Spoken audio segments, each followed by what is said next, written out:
Hi, I'm Michael with JumpStart Physical Therapy. I'm going to run you guys through the clamshell exercise. This is a great exercise to help strengthen the external rotators of the hip, which is a muscle group that helps control the lower leg in functional movements such as squatting or climbing stairs. So the first variation of this exercise that we're going to do is in a neutral hip position. So his hips are straight, his feet are going to be stacked on top of each other, and his right hip is going to be right on top of his left hip. So Alec here is going to lift his knee up into the sky and then right back down. An important thing I look for is to make sure that the pelvis itself isn't rocking backwards as he lifts. So go ahead and lift too far for me. So you can see here he's starting to move his whole pelvis, and that's going to make sure that, or that's going to mean that he'll have too much movement and won't be isolating the muscles we're trying to strengthen. So again, just make sure that every time he comes up, he's lifting far enough so that he doesn't move his pelvis.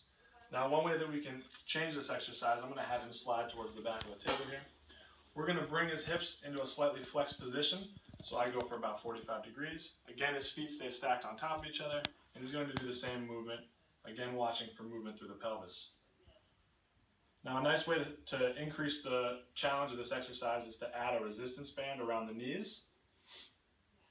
And a further way we can progress this exercise is by increasing, again, the hip flexion angle. So we'll bring his knees even further up. Now we're right around 90 degrees of hip flexion, which is what you'd see when you're in a squat position or sitting into a chair. And again, he's going to go ahead and up and down a few times for me. A final way we can progress this exercise, I'm going to have Alex straighten out his left leg here for me. And this, you can see his knee now is crossing midline. So his knee's touching the table. And from this position, again, making sure that the hips are stacked on top of each other, he's going to lift his leg up. And doesn't have to go quite as far as the last one. Make sure his knee touches each time.